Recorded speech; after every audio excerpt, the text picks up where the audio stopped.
gosh, what an absolutely That's massive why play we to open start the our game. Sit Is he down. going to get Gets the rid of one the shot? He save gets the line. one-hit KO! Hey everybody, welcome back to Pokemon Mailbox, where you guys send me questions and I try to answer them to the best of my ability. We missed last week's because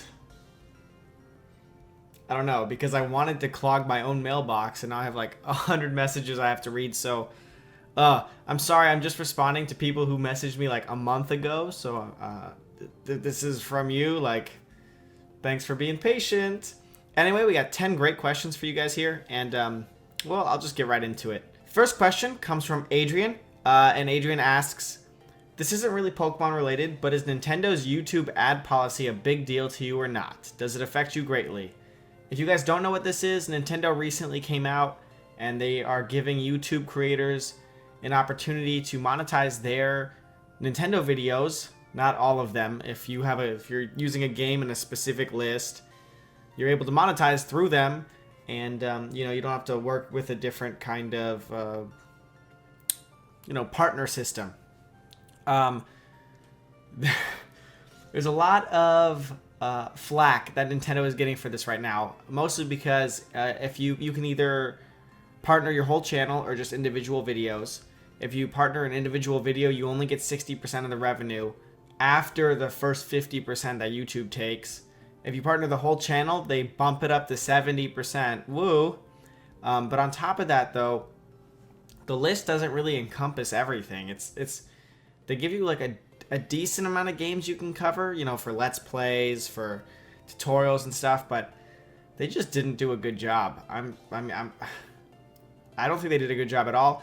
I'm not partnered with them, and I wouldn't partner with them. I'm partnered with Curse, and Curse gives me 90% revenue share, and their contract is open, and you can cancel at any time, and they're really flexible. They're really great. So, does it affect me? No. Is it a big deal?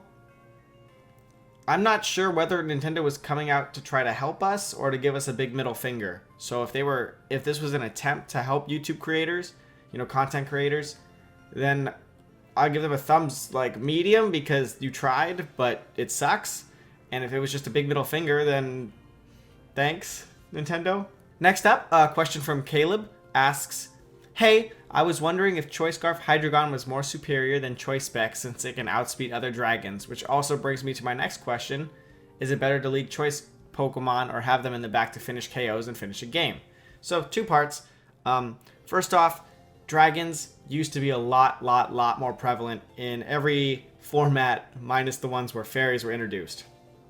2013 was ruled by Latios, and in that format, every dragon you had that wasn't Latios was scarfed so you could outspeed and one-shot Latios. That's just the way it is. So, Choice Scarf Hydreigon used to be a lot better.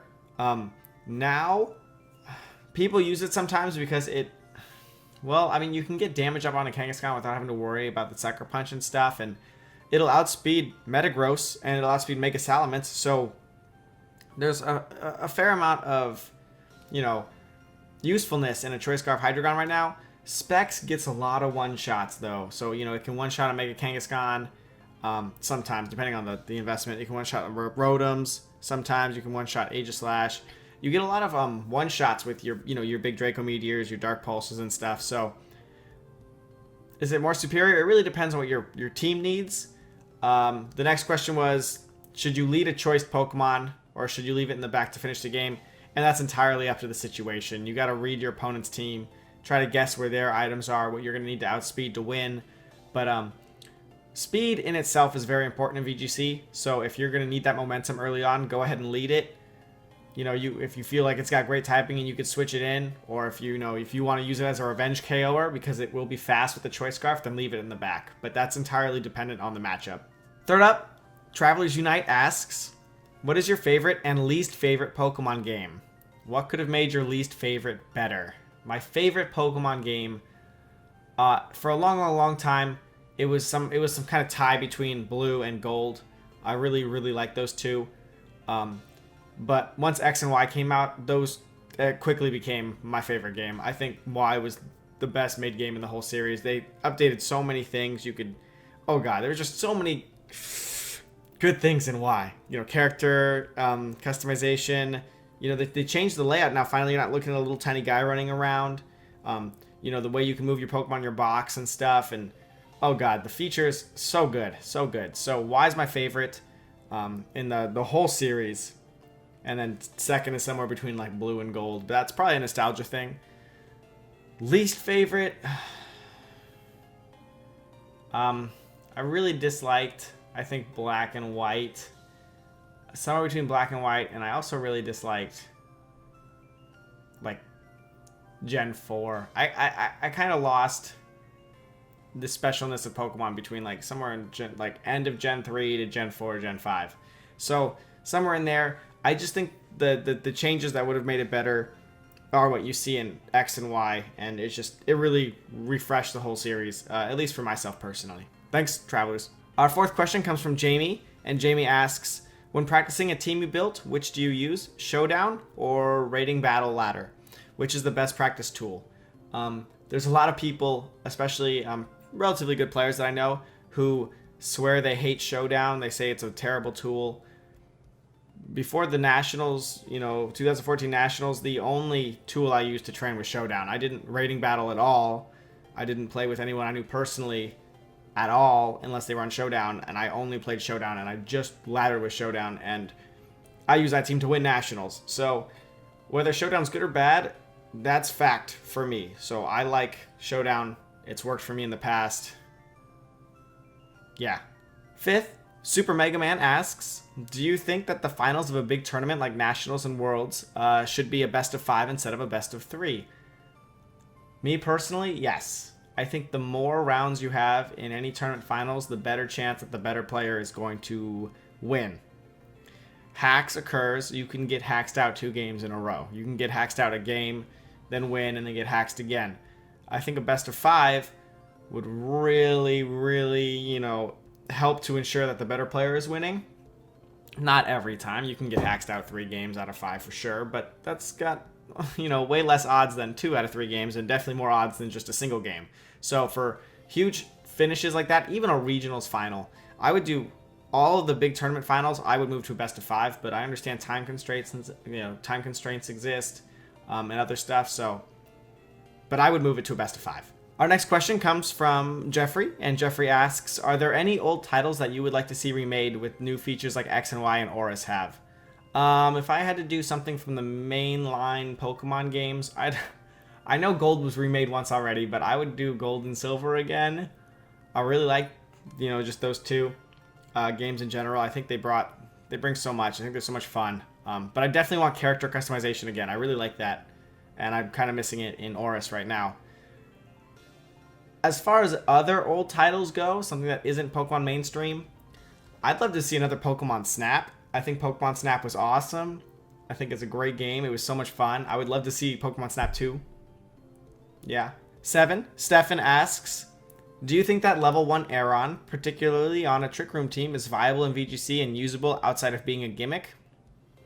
Now, just because something's a gimmick doesn't mean that it's not viable. Is it viable in VGC? I actually think Trick Room's pretty strong right now. So I could see it being used, but there's a lot of priority, including Kangaskhan Sucker Punch, which will, hit you twice and get rid of your sturdy. So, I don't know. I could see it working. Could I see it winning something? I think maybe it could, but it would definitely be like, wow, I can't believe he won with that. Because, lots of stuff exists to try to get around it. But I wouldn't say it would be impossible.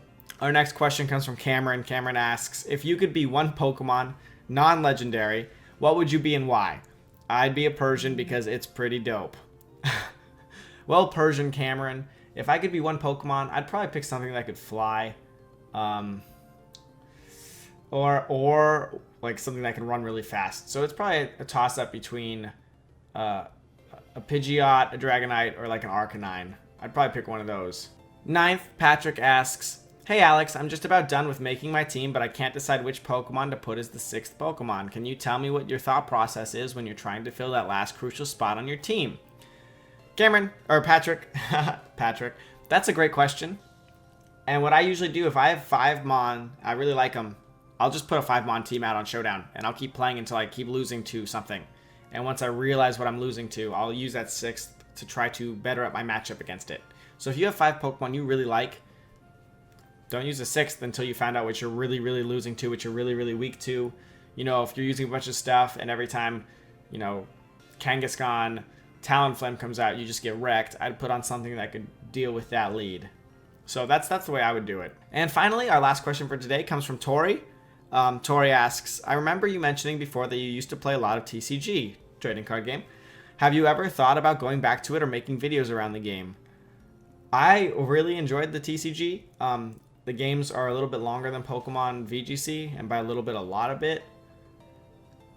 I like the deck building aspect, but I just think it takes a lot of time to, you know, make your deck, and then like to test it, it takes a lot of time. And if you want to play online, you have to like, you know, buy the packs. So you have to go to some like third-party website. So I like it. I considered going back at some point. Would I do it now?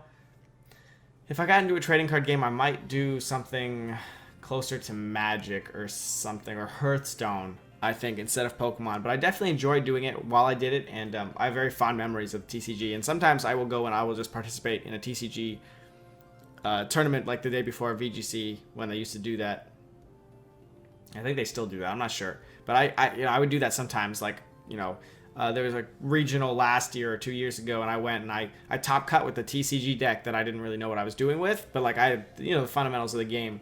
And it's a lot of fun as long as, you know, you're not taking it too seriously. So I would do it for fun, I think. And whenever I go back home, my friends and I, we all play with our old decks just because that's how we used to hang out all the time. So yes and no. Thanks so much, everybody, for tuning back in. If you have mail and you want to ask me, you can just talk to that email address right there, right there. Not really sure how low my hands are, but somewhere around here. And yeah, send me a message. I'm a little backlogged, so if I don't respond to you for a while, that's not, I mean, I'm going to read it. I'm going to read it. Trust me, I will read it. And yeah, thanks so much, everybody, for your support. And yeah, I hope these are helpful. A little bit.